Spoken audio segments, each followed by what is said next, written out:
Assalamualaikum warahmatullahi wabarakatuh. Jumpa lagi bersama saya Fajar Rohman Hariri di channel Dosen Deso.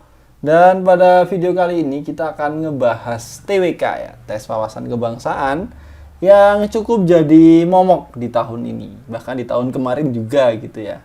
Nah, ini kita ada bimbel fokus TWK teman-teman yang kapan hari nanya ya, ini bimbel khusus TWK, ini yang kedua, yang ke satu kemarin sudah. Ini karena ternyata banyak yang request untuk diadakan lagi, kita adakan. Nah, ini pembelajaran 20 sampai 28 September dengan biaya peserta baru 179, peserta lama 139. Peserta lama itu siapapun yang pernah beli paket di dosendeso.com. Ya, nanti ini ada 16 kali sesi Zoom, ada rekaman, ada materi, ada grup belajar dan macam-macam. Ini untuk jadwal pembelajarannya ya, sehari ada 2 sesi dengan jadwal seperti ini. Ya, teman-teman. Oke, kita langsung aja ke soal dan nggak lama-lama. Inflasi adalah naiknya harga barang-barang dan jasa di suatu negara dalam jangka waktu panjang atau berkelanjutan yang disebabkan oleh ketidakseimbangan antara ketersediaan barang dan uang. Efeknya, nilai pendapatan masyarakat menurun bersama dengan nilai uang yang semua orang pegang. Berbeda dengan krisis moneter merupakan krisis yang berhubungan dengan keuangan suatu negara. Ditandai dengan keadaan keuangan yang tidak stabil akibat lembaga keuangan dan nilai mata uang yang tidak berfungsi sesuai dengan fungsinya. Di bawah ini tindakan bela negara yang bisa kita lakukan dalam mengatasi krisis moneter. A. Menukarkan uang rupiah ke mata uang dolar agar bisa membeli produk dari Amerika. Wah, ini malah bikin rupiahnya hancur ya kalau jawaban A ini ya.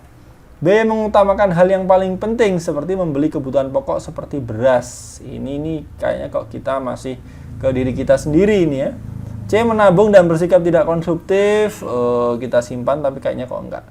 D. Menggunakan rupiah sebagai transaksi dan berusaha untuk tidak bersikap konsumtif. Lah, ini kayaknya lebih lengkap ya. Kalau kita menggunakan rupiah ini, kalau di narasi soal ini kan menghubungkan dengan inflasi juga ya. Nah, ini kalau kita menggunakan rupiah ini kan menjaga nilai mata uang rupiah juga. E. Melakukan impor kebutuhan pokok seperti beras, bawang, kacang-kacangan kemudian dijual di Indonesia.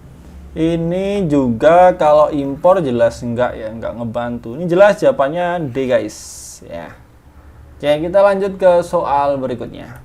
Oh ya, ini teman-teman, buat kalau saya di YouTube kan kadang-kadang jarang konten ya. Teman-teman kalau mau silahkan follow Instagram saya di @dosendeso atau linknya ada di deskripsi ya.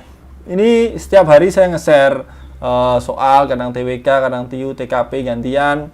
Terus ada video, ya ini video-video reels untuk ngerjakan soal-soal TIU ya. Terus ada mungkin materi-materi yang kita share, ada motivasi. Ini kalau mau follow, monggo silahkan Dosen Deso. Ini kayak lebih sering share-nya di sini kadang-kadang. Ya teman-teman, langsung ke soal berikutnya. Cukup panjang nih soalnya nih. Pada tahap-tahap permulaan perencanaan pada umumnya berkenan dengan bidang ekonomi. Karena itu kecenderungan utamanya adalah ilmu perencanaan yang berkembang paling maju, yaitu perencanaan pembangunan di bidang ekonomi. Dilihat dari segi pembangunan ilmu ekonomi dapat dianggap sebagai salah satu pemenuhan kebutuhan-kebutuhan ekonomi dengan sumber-sumber yang bersifat langka. Pertumbuhan pembangunan ekonomi ini mengemukakan dalil bahwa pertumbuhan perkembangan ekonomi harus diatur oleh pemerintah. Karena ini adalah tugas dari pemerintah.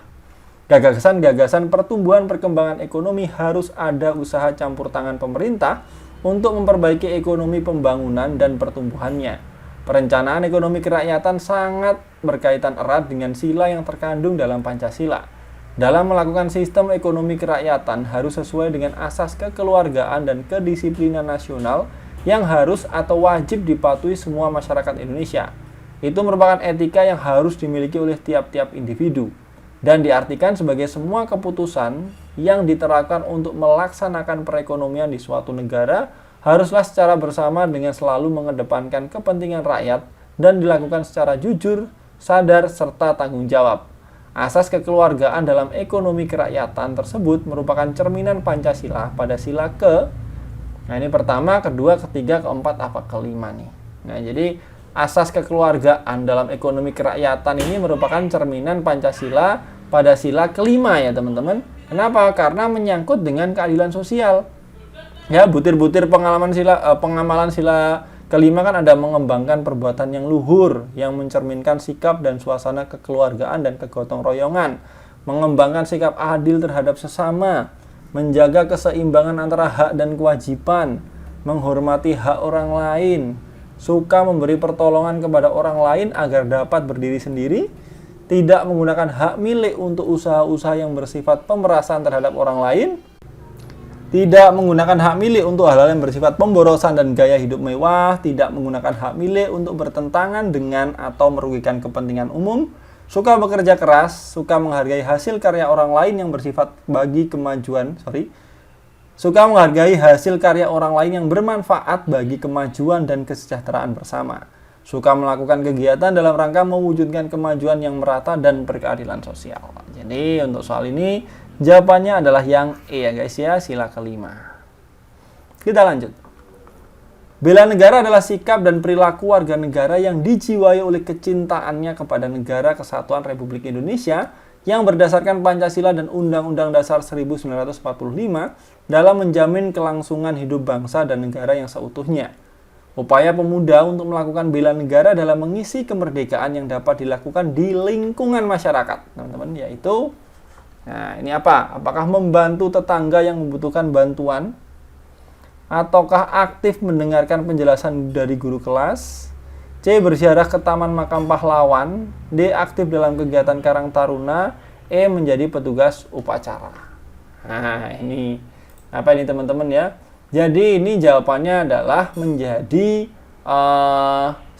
aktif dalam kegiatan Karang Taruna, teman-teman.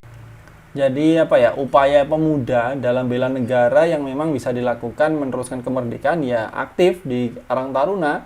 Karena di Karang Taruna ini kan banyak kegiatan-kegiatan positif ya teman-teman ya. Ya banyak, kadang-kadang ada pendidikan pelatihan kepemimpinan, ya keorganisasian, pelatihan teknis, interpersonal skill, kader lingkungan, ada kadang-kadang acara bank sampah dan lain-lain ya. Ada pelatihan-pelatihan yang lain. Jadi ini memang Karang Taruna ini kegiatan ini apa ya, wadah pembangunan generasi muda-mudi kita ya. Jadi untuk soal ini jawabannya adalah D guys, kita aktif dalam kegiatan Karang Taruna.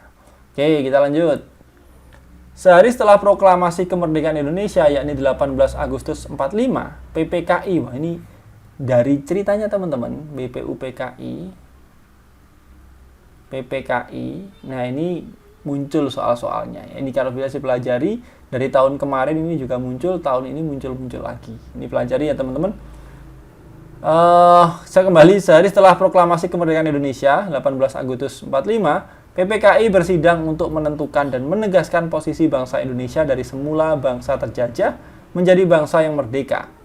Putusan-putusan penting yang dihasilkan mencakup hal-hal berikut ini kecuali, ingat ya ini kecuali. Ini hati-hati, kadang-kadang teman-teman keburu waktu, kecualinya nggak kebaca. A. Mengesahkan Undang-Undang Dasar 45 yang terdiri atas pembukaan dan batang tubuh. B. Memilih Presiden dan Wakil Presiden yang pertama, yaitu Bung Karno dan juga Bung Hatta. C. Membentuk Komite Nasional Indonesia Pusat atau KNIP, yang anggota intinya adalah mantan anggota PPKI ditambah tokoh-tokoh masyarakat dari banyak golongan. D. Mengesahkan Pancasila sebagai way of life bangsa Indonesia. E. Mengesahkan dasar negara yang dalam sila pertama Pancasila telah dihapuskan 7 kata. Ya, jadi putusan ya, hasil perumusan PPKI pada tanggal 18 Agustus 45 ini ya, teman-teman. Ya, mengesahkan Undang-Undang Dasar 45 yang terdiri dari pembukaan dan batang tubuh yang di dalamnya terdapat dasar negara Pancasila yang dalam sila pertama Pancasila telah dihapuskan, ada 7 kata yang dihapus ya. Berikutnya memilih presiden dan wakil presiden yang pertama, yaitu Bung Karno dan juga Bung Hatta. C. Membentuk Komite Nasional Indonesia Pusat atau KNIP yang anggota intinya adalah mantan anggota PPKI ditambah tokoh-tokoh masyarakat dari banyak golongan.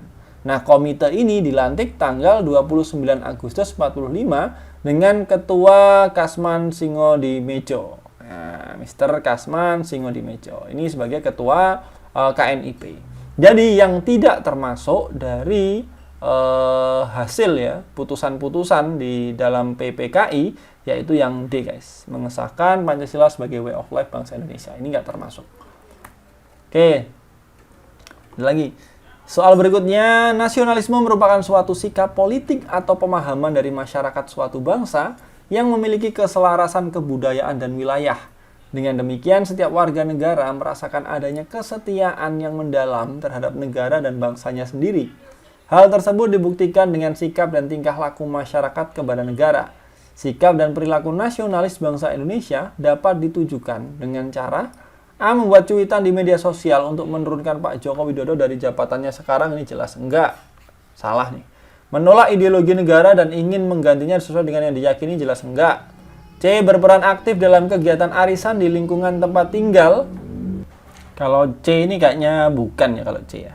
D. Rajin dan bekerja keras untuk menyejahterakan kehidupan keluarga, ini kita keluarga. E. Melaksanakan upacara bendera setiap hari Senin dan hari-hari besar nasional. Ini jelas jawabannya E guys, ini menunjukkan nasionalisme. Karena kalau kita upacara kan ya ada hormat bendera, nyanyikan Indonesia Raya gitu kan. Jadi di sini yang poin nasionalisme ada di jawaban E. Oke, gitu dulu teman-teman. Semoga video ini bermanfaat. Semoga teman-teman selalu diberikan kelancaran, kemudahan dalam segala hal, segala urusannya, termasuk dalam proses perjuangannya dalam meraih NIP tahun ini. Dan di masa pandemi, kami selalu mendoakan supaya teman-teman selalu diberikan kesehatan, keselamatan dalam segala hal. Jadi teman-teman, semoga bermanfaat. Jangan lupa untuk like, komen, dan juga share supaya banyak orang yang mendapatkan manfaat dari video ini. Dan kalau mau ada latihan soal tiap hari, ya video-video reels, langsung aja follow di @dosendesau. Oke, saya Fajar Rahman. Assalamualaikum warahmatullahi wabarakatuh. Bye.